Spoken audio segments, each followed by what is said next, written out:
سلام دوستان، با کانال نکتا خوش آمدید. میگویند اگر در زندان آب خنک خوردن نخواهی پس با قانون بازی نکن و این یک حقیقت زندگی است. اما چنانکه تجربه نشان میدهد بیشتر آدمان مجرم عاقبت کارشان را فکر نمیکنند و خودشان را به دام میافتانند و بعد با حکمی که سودیه میگذارد ناراضی میشوند. امروز یک جای عکس العمل همین مجرمان بعد شنیدن حکم سودیه را یک جای تماشا میکنیم. پس تا آخر ویدیو با ما باشید و لایک ماندن را فراموش نکنید.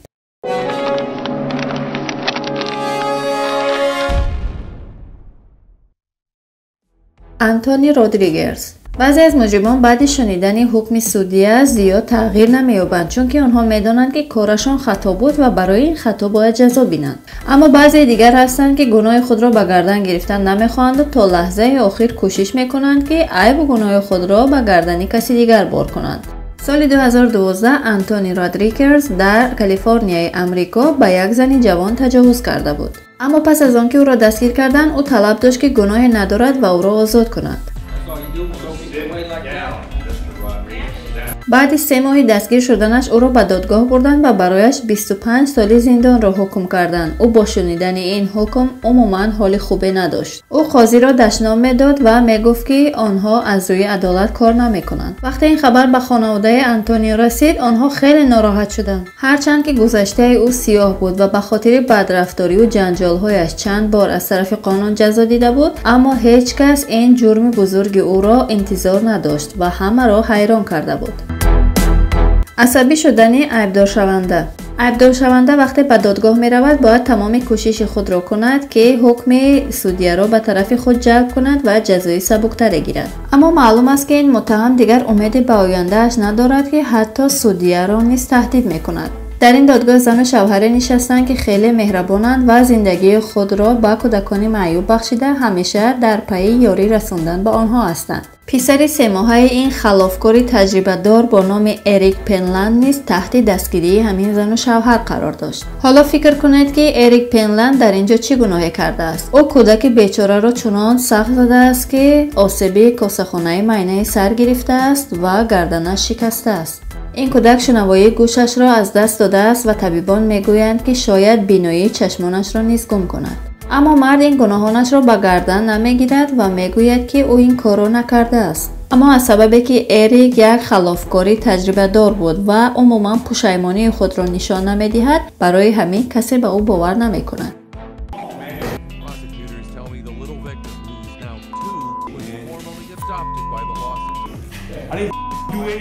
در نهایت سودیه حکم این جنایتکار را 11 سال زندان اعلام میکند و اریک هم خیلی عصبانی شده بعد دشنام دادن سر میکند. اما با فکرم دیگر این کارش هیچ فایده ندارد. گریه های دروغین. امیدواریم که در دوزخ برای کسانی که جان آدم‌های بیگناه را میگیرند و بعد خود را بیگناه میتراشند یک آشیانه مخصوص ساخته شده باشد.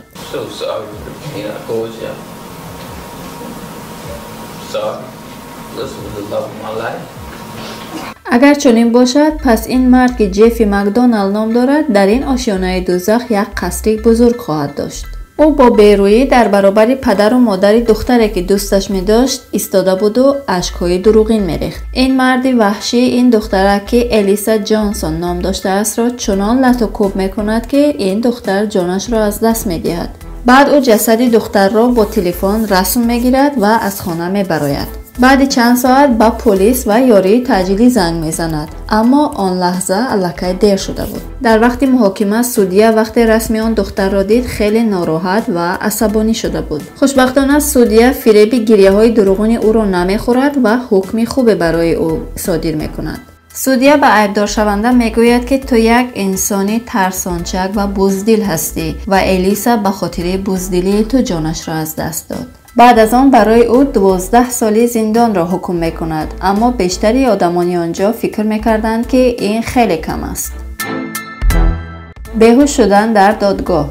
رفتن به دادگاه کاری آسان نیست و حتی آرامترین آدم ها وقتی در جایگاهی عیبدار شونده قرار میگیرند تمام وجودشان میلرزد. این جوانی 18 ساله هم که بسکتبالیست یک مکتب بود بعد شنیدن حکم سودیه چنان حالش بد می شود که بیهوش شده به زمین می افتد. کالی فورمت با قد 204 سانتی متر یکی از بهترین بسکتبال بازان تمامی مکتب‌های آمریکا بود، اما یک تصمیم خطا سبب شد که تمامی زندگیش برباد رود. چند کالج هم برای دعوتنامه فرستاده بودند تا با آنها همکاری کند، اما این شانس‌هایش را نیز از دست داد.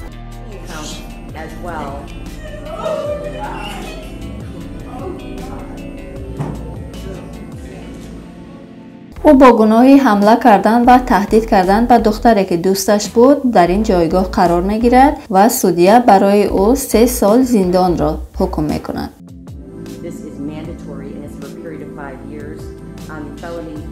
این جوان با شنیدن حکم سودیه به زمین میافتد و مدت بیهوش می شود. به هر حال او می توانست به یک ورزشکار مشهوری جهان تبدیل شود، اما با یک تصمیم نادرستش تمام آینده اش را برباد داد. دشنام کردن سودیه. یک چیز دیگر را باید در اینجا قید کنیم که بی‌حرمتی کردن و یا دشنام دادن سودیه در دادگاه عموما کار خوبی نیست و سببش هم این است که سودیه میتواند حکم وزنین‌تری را برای عیبدار شونده صادر کند. در اینجا جیمز واسن را میبینیم که در دادگاه نشسته است و سودیه برای او حکم صادر کرده ایستاده است.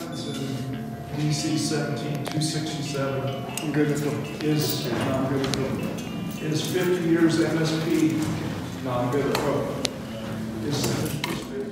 بیشتر گناه‌های جیمز در رابطه با مواد نشه‌آور هست و وقتی که به خاطر این گناه‌هایش سودیه به او 35 سال حکم زندان می‌دهد، او عصبانی شده سودیه را دشنام می‌دهد.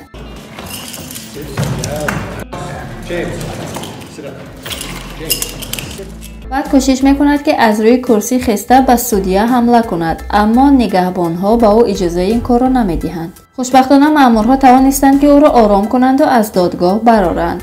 در اینجا کسی آسیب ندید، اما سودیه بیچاره دشنام‌های زیادی را نوش جان کرد. فرانکلین ویلیامز. شاید شما هم دیده باشید آدمانی را که پیش راه زبان خود را گرفته نمیتوانند و همین زبان سرخ سری سبزشان را برباد میدهد. فرانکلین هم یک نمونه چنین آدمان است، اما خوشبختانه این قاضی گرینلندی میدانست که با او چگونه رفتار کند. او به دهان عیبدار شونده سکاچ میپیچاند.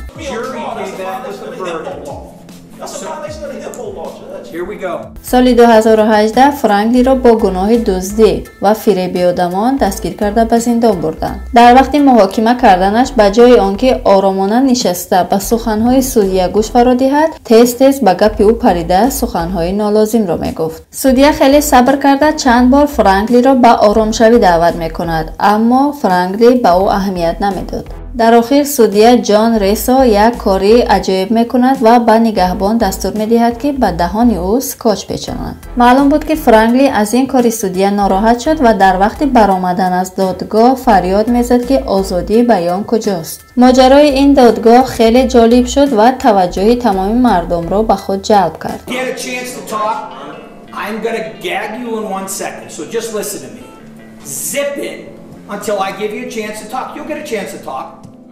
در نهایت این قاضی مجبور شد که در نزد همه بخشش پرسد و پرونده را به دست دیگر کس سپارد. به فکر شما کاری که سودیه کرد درست بود یا نه؟ پدری که قاتل پسرش را می‌بیند. فضای دادگاه برای کسانی که عضوی از عائله اشان را از دست دادند عموما فضای خوبی نیست. مخصوصا اگر قاتل در برابر آنها زیرکی کرده خواهد که خودش را از حکم دادگاه خلاص کند. دردی را که این پدر تحمل کرده ایستاده است ما حتی تصور کرده نمیتوانیم. قاتل پسر این مرد لوکاس کندل نام داشته، رئیس یکی از کلوب‌های شبانه بوده است. او با تپانچه جوان با نام کی کانوید را به قتل میرساند. این پرونده مورد توجه مردم آمریکا قرار گرفته بود و همه در پی آن بودند که فهمند عاقبت این قاتل چی میشود. سال 2014 دادگاه او برگزار شد. عیبدار شونده میخواست به سودیه اثبات کند که او بیماری روحی دارد و حالتش خوب نیست. او میخواست با این فریبش از زندان فرار کرده به بیمارخانه روحی گذارد و همین سبب شد که پدر آن پسر عصبی شده دادگاه را به سر میبردارد.